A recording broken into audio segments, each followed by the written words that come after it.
bya His Excellency Bobi Wine ngalaga nti ye omukwano gwalina eri omukyala Honorable Rebecca Alitwala Kadaga mungi nnyo nnyini ddala. Wabula ebigambo bino wawe bisibuka bigambo byogeddwa Bobi Wine olunaku olwaleero.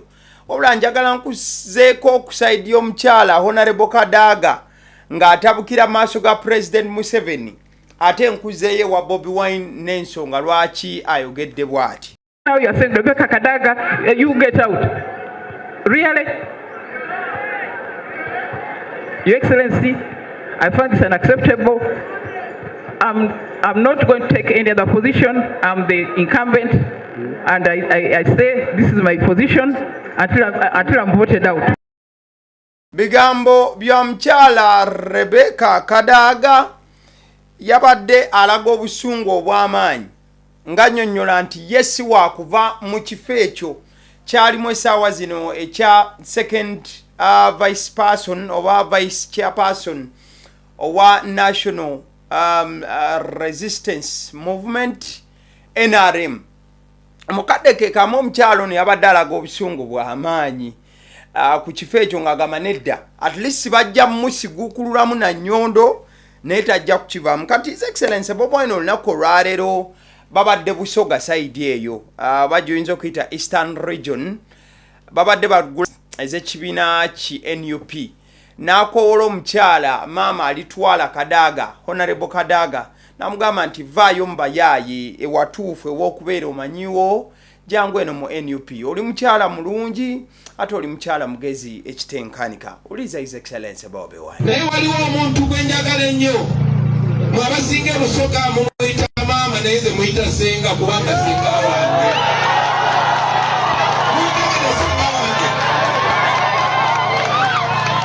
Nze neddira mbogo ne senga wange maama wammwe Right Honorable Rebecca Kadaga naye neddira mbogo neiganga musindikira obubaka mukobe nti ife tumwenda ino senga tetukwagala obusajja tebukwagala lwaki obwesibako olikwalite jangu tukyuse embeera buno omusajja bukuzala nekambirikese enesengafe mugambe tetumwagala ate n'ababaddu b'Ebusoga yo banki bagambe naye mukira bamwe temubiraba temubimanyi lwakiserekera awo bannange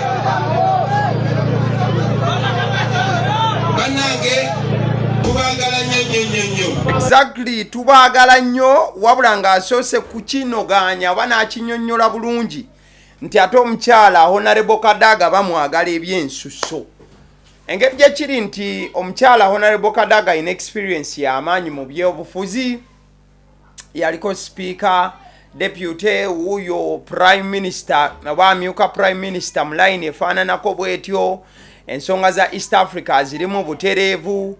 His Excellency Bobi Wine akiwulira nti mu mazima amatuufu yandyetaaze ne sekwetaaga yenna omukyalo ono okubeera nti yeegatta ku NUP era agamba nti mukyala mugezi. Ezimu ku nsonga omukulu His Excellency Bobi Wine zasinze okuba nga asimbako amakanda okuyita omukyala Rebecca Alitwala Kadaga ave mu NRM atajje amwegatteko mu NUP kyekyokubeera nti agamba eno bajja kumuwa ekitiibwa n'okuba nti bamutwala with a lot of respect ave mubiri ate ebya NRM we bali nti tebali mumuwa kitiibwa n'okubeera nti legacy ye tebagitadde mu kitiibwa.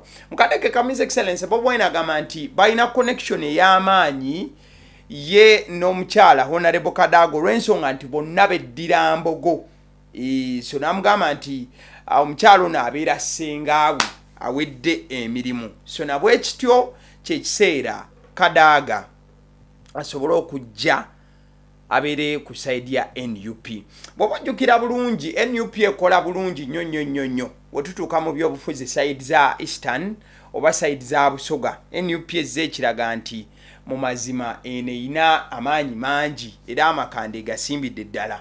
Nabwe ekityo kwegattidde n'okuba nti ekola n'okugulawo ekitebe kyayo olunaku olwaleero.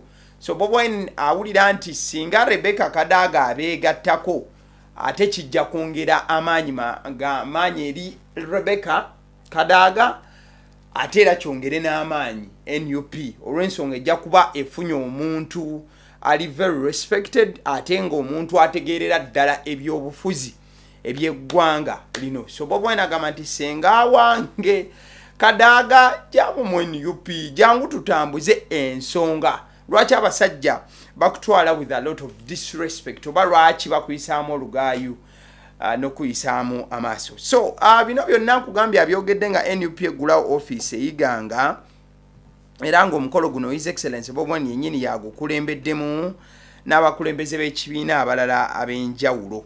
Bagambye nti eno office yegenda okukwanaganya emirimu gy'ekibiina mu buvanjuba bwa Uganda. So ebimu ku bifaananyi nga bw'obadde obirabaawo babadde bali mu nteekateeka. His Excellency Bobi Wine atuukidde mu maanyi mangi namungi w'omuntu azze ng'ate amubugiriza asobola okuba nti olaba abantu babadde bangi nnyo nnyini ddala nga n'emmotoka teyina weeyita era obwedda balina kubeera nti babagamba bannaye mulindeeko kasooke tuyitewo mulindeeko kabasooke bayitewo here and there nga bw'osobola okuba nti olengera ate awo mu katambi osobola okulaba we babadde batuuka. Let's have this.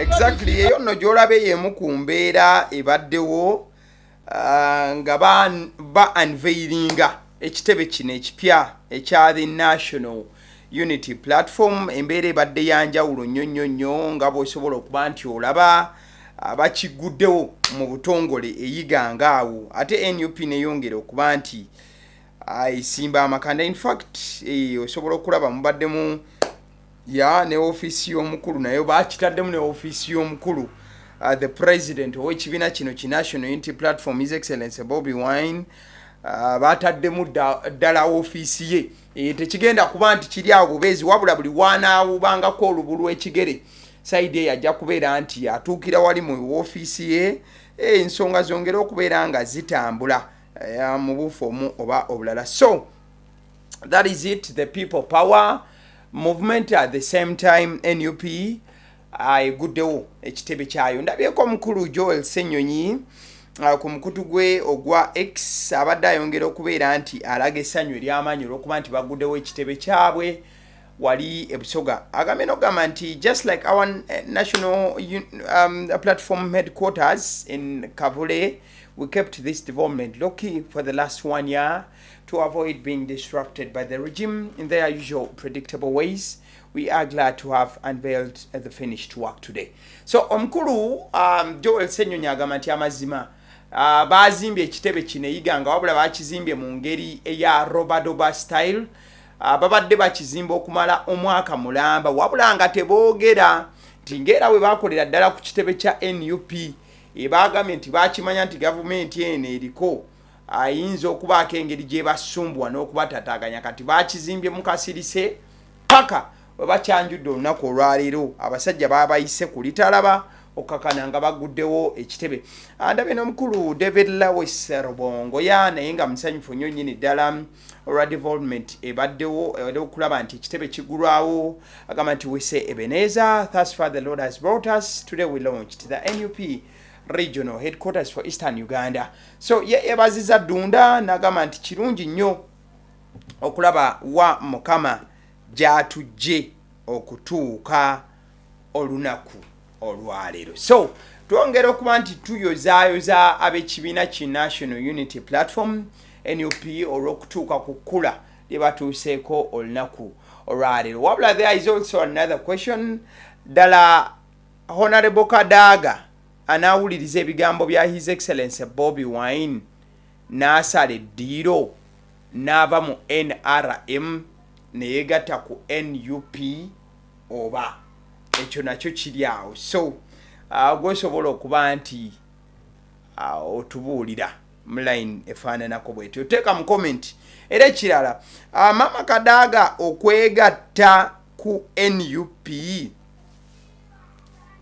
kijongerako oba kigitoolako? Ngamba abategeera ebyobufuzi kuba nti oli avudde side eri ya kyenvu nayegatta ku kakimyufu, kikola kyongerako oba kitoolako? Osobola oteeka mu comment, wabula teekawo n'ensonga yo, toteekawo buteesi n'oleka awo. Kale twongera okuyozaayoza aba NUP olw'ekkula lye batuuseeko olunaku olwaleero. Tujja kuba nti tutandulula ebigere, awo tusooke tuveewoko tugende ewaddako omukwano gwange. So mu buufu bwemu olunaku olwaleero omukyala Aneta Among oba Speaker Among ayongedde okunyweza n'okuteeka omukyala Kadaga ku nninga. Soka olabe olunaku olwaleero embeera ebaddewo. I did pass under homosexuality law. I was castigated. I am still being castigated. I am being labeled that I'm being sanctioned. I cannot represent the country out, but for me it's about Uganda and Uganda and Uganda. I love my country. I will do whatever it takes to protect the sovereignty of this country, to protect the integrity of this country, to protect Uganda. We will not be derailed from whatever we are doing, and I am promising you, my colleagues, no amount of blackmail is going to derail me from what we want to achieve. Oyo mukyala Speaker Among olunaku olwaleero ng'ali ne ba MPs abalala asisinkanye ba Speaker abazi district ne municipal councils ez'enjawulo, ali mu kukuyega bantu akyafuba okulaba nti asuuza Kadaga ekifo ekyobwa second national vice chairperson female.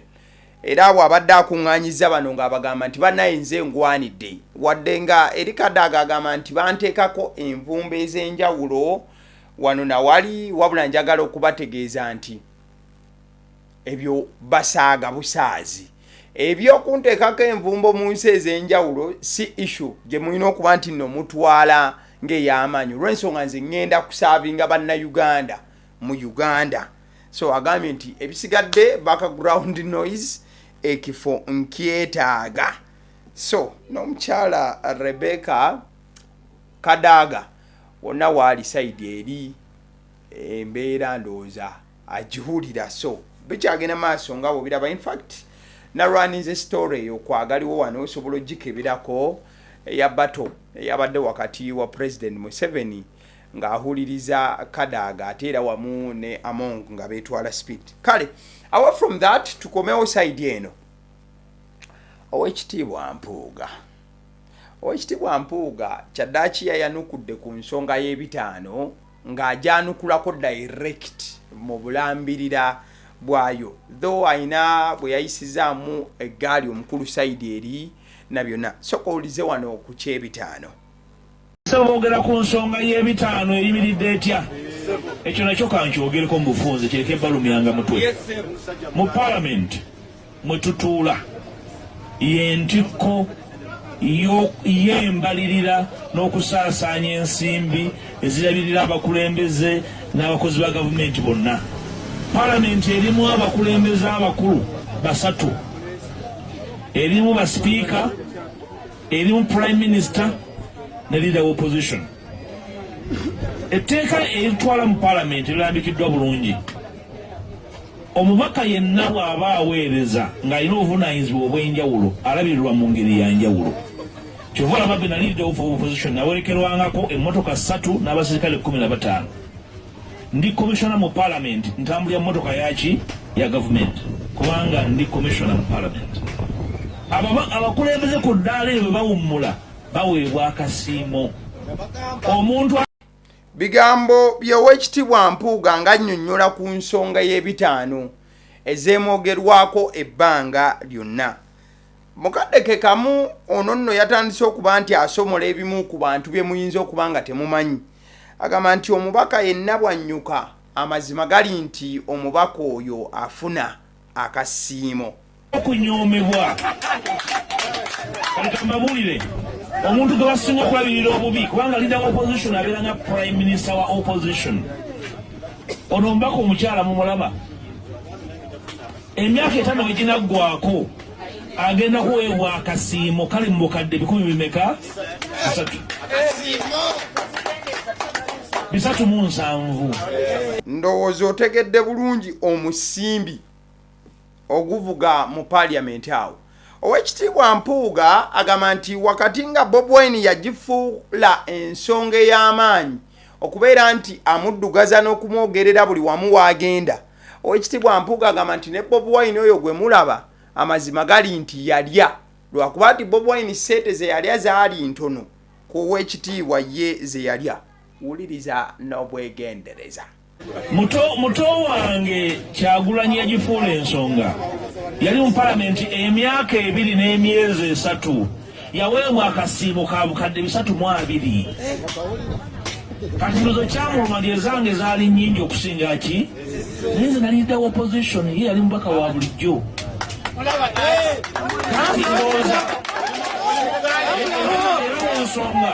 ensonga lwaki nasirika ne ngamba nti kakati nze omusajja munnamateeka omuyivu ate nga nenga nyinyonnyola ebintu ebyanga okutegeera enengamba ekyo kijja ki.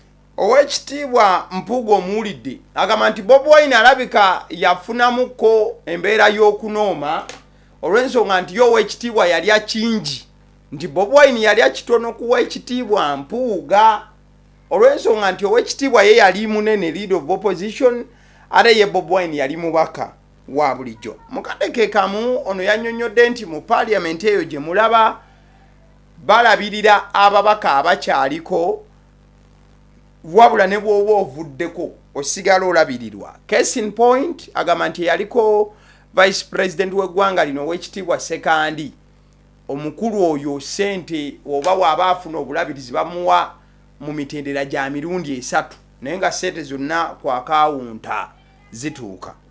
Enengamba ekyo kijja kinnyonnyola ayagala okukyogera kagende ng'akola ki mu Parliament. Tulabirira Speaker, Deputy Speaker, Prime Minister n'abalala abakulembeze n'abaaliko. Kati kawe ekyokulabirako ekyangu Mzee Sekandi mumanyi yali Deputy Speaker wa Parliament n'akula n'afuuka Speaker n'ava kuba Speaker n'afuuka Vice President. Kati kambabulire mu Parliament nze ntula ku lukiiko olukola embalirira ya Parliament bayita commission era nze ndabirira bannange bonna. Buli mwaka tuyisa ssente ezirabirira Sekandi ng'eyali Deputy Speaker, ne tuyisa ezirabirira ng'eyali Speaker, ne tuyisa ezirabirira ng'eyali Vice President. Emirundi emeka Sekandi tumuyita mubbi okujjako woolina akatuli ku mutwe ng'ebintu ebizibu nnyo okutegeera. Ate Sekandi situkoma muwa buwi kasiimo ka buli mwaka ne tumuweerako n'ebirala emmotoka n'ewaka tulabirira ewakaawe abakozi abamukuuma. Leader wa opposition bamunyooma ye tebabimuwa kubanga ekyo kya mutima mubi bagamba aba opposition. Nange nandibadde mpewo ebintu bye bimu naye lwange yaabwe muze ekintu Sekandi wano kalungu tulabirira nga yali Prime Minister n'entebe mu nnyumba tuzibagulira. Kakati bwe tulabirira abakulembeze ng'omuntu yali ali leader wa opposition bw'oba otambula emotoka yeewubirako fulaga y'eggwanga.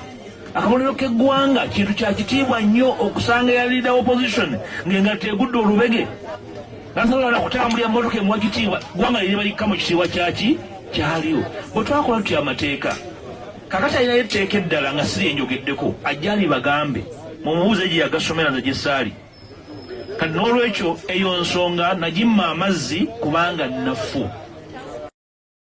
Bigambo eby'Owekitiibwa Mpuuga agamba nti ensonga yali nnafu nnyo nga tasobola kuba nti agiwabudde. Ate era mukadde ke kamu nti we gaba mateeka ago gaabagibwa direct mu Parliament era nga ge mateeka ge batambulirako era agabafuga agakkiriza okuwa buli MP ne bw'aba nnyuse okubaako kyagenda nakyo ewaka nga kitegeerekeka obanga kiwulikika nga kizitowera ddala mu line efaananako bwetyo. Mukadde ke kamu njagala okutegeeza bwe tuba nga tuvuddawo wabula nga tukyayogera ku bya nsimbi. Akakiiko k'ebyokulonda mu ggwanga the Electoral Commission katubidde n'ensimbi obuwumbi 11 nga zino nsimbi za bibiina bya bufuzi oba ebibiina ebyobufuzi mu ggwanga. Akakiiko k'ebyokulonda katubidde ne ssente zino olw'ensonga nti gye buvuddeko waliwo etteeka eryaleetebwa mu Parliament eriruŋŋamya ku ebibiina n'engeri gye birina okuweebwamu ssente zino. Ebibiina bino ebyobufuzi kati wakyaliwo okubagana empawa n'okubeera nti minisita wa justice omukulu Mawo tannaba kubanga awa kuluŋŋamya kusembayo ku ssente zino zigenda kutemebwa zitya. Ojja kujjukira baleeta etteeka nti bw'obanga toli mu iPod tojja kuweebwa nsimbi zino, era nga n'ekibiina ki NUP paka nakati kikyesigiriza kikyagaanya okubeera nga kyeyunga ku iPod era kyagaana okuba nti kikiika. So akakiiko k'ebyokulonda katubidde ne ssente zino olw'ensonga nti tekannamanya butya bwe kagenda zigaba. Ebibiina by'obufuzi ebimu nga UPC bigamba lwaki temutuwa ssente akadde nga kagize. Akakiiko k'ebyokulonda katubidde n'obuwumbi 11 bweddu.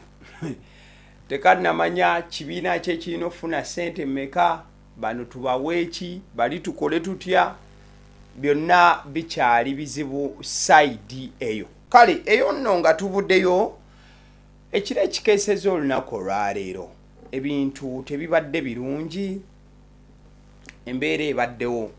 Abantu abanyumirwa ennyo okugenda mu bifo ebisanyukirwamu naddala abantu nga gwe buli wowulira stress n'ebiringa ebyo ogendako mu sauna, mu masaagi, steam bath n'ebigwa mu kkowe eryo. Wuliriza, abantu abatakka wansi wa 3 be baafunye ebisago ne baddusibwa mu malwaliro ag'enjawulo akawungeezi ka Sande ng'ennaku z'omwezi 24 oluvannyuma lwa sauna okubaluka. Sauna omuliro gwakutte n'etulika oba n'ebaluka. Sauna eno yabadde ya kifo ekimanyiddwa nga Buziga Country Resort wano mu kibuga Kampala, era nga omwogezi wa poliisi oba amyuka omwogezi wa poliisi mu Kampala n'emiriraano omukulu Luke Oweyesigire yagambye nti okubaluka kwa sauna kwabaddewo ssaawa zabadde nga 2 ez'ekiro.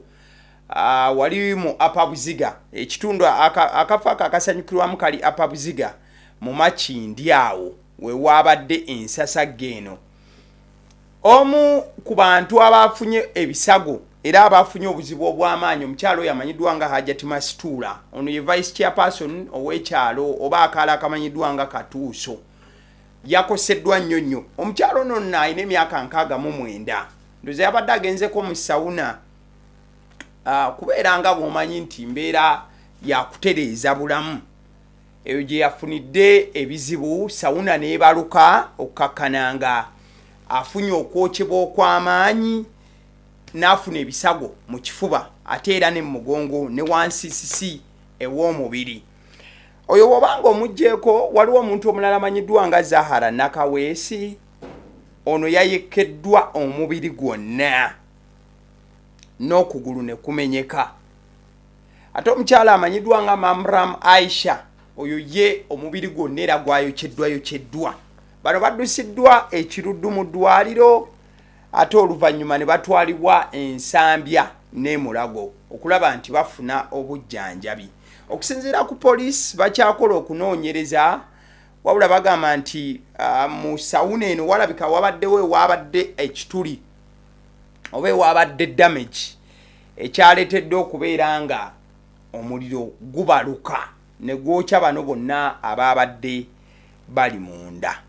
So bagamba nti okubaluka kwabadde kw'amaanyi okusinziira ku poliisi, wabula ekitundu kino wenkoledde ekigulire nno nga poliisi abadde yasazeeko dda n'okuba nti etandika okukola okunoonyereza okumanya okubaluka kuno kwavudde kuki era baagala n'okunoonyereza oba ekifo kino kibadde kyafuna olukisa olujjudde okubeera nti bakola sawuna oba jasi baafuna bazimbizimbi ne bajja ne bakola ebyabwe ne bagenda senaku z'omwezi 24 Agosto ku Sande ekiro okubaluka kwa sawuna we kwabeereddewo. Sawuna eno okubaluka mukwano gwange si yeena abeesoose. Mujja kujjukira bulungi omwaka gwali gwa 2019 ekyali wajjalaawo waliwo steam bath. Mu steam bath omwo mulimu kye bayita boiler kyabaluka ku jimu emwe emanyiddwa nga Mako Gym and Spa era abantu 5 baavaawo n'ebisago eby'amaanyi. Bagamba nti waliwo overheating okakananga ekintu kibaluse mu steam bath. Abagenda mu steam bath mukimanyi n'ebbugumu eribaayo na byonna. Mwaka gwa 2011 Ntinda abantu 8 be baavaawo nga bakoseddwa oluvannyuma lwa gasirinde okubaluka era ku waliwo ka health club sauna awo. So ebintu bino bizze biba si gwe gwandibwa omulundi ogusoose wabula ekyatuusewo kyabadde kyantiisa nnyo era kyakubye abantu enkikwe y'amaanyi oba kyabakubye wala nnyo.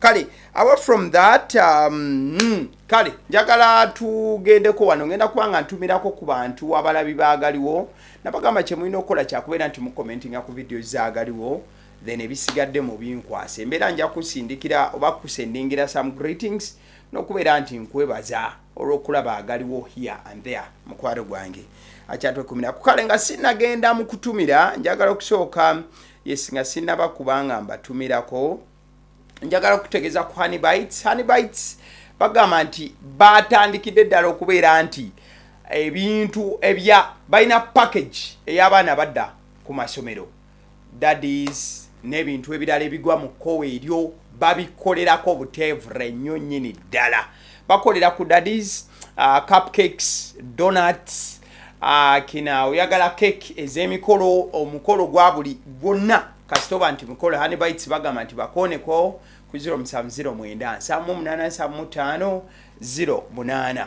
bajja kuba nti no bakolera ku byokulya ebigwa mu layini eyo y'okubeekingira ebintu ebirungi mukwano gwange mukaddeke kamu bw'obanga olina ekizimbe wakamaliriza okukizimba bwoti onoonya muntu akisiiga langi Alson Painters jujjiwe bali bagamba nti ebizimbe n'obanga olina ekisukka mu kimu balina manpower asobola okusobozesa okuba nti bakolako bulungi nnyo nnyini ddala n'obanga ekizimbe ky'olina kikadde nga jjasa ogamba kifaanana bubi njagala kukola kukiddamu kukiddaabiriza kalangi kirabike bulungi Alson Painters UG ku 0705 1936 bajja kukukolako mukwano gwange nga tetunagenda mu sports oba nono abeera sports Uganda nga bamaze ogikuba omupiira ogwa quarter final wakati wa Uganda ne Senegal gwabaddeyo ku weekend abaana baatabuka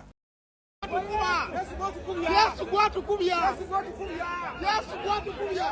obadde waka watukuba Yesu obaddewa Yesu gwatukubya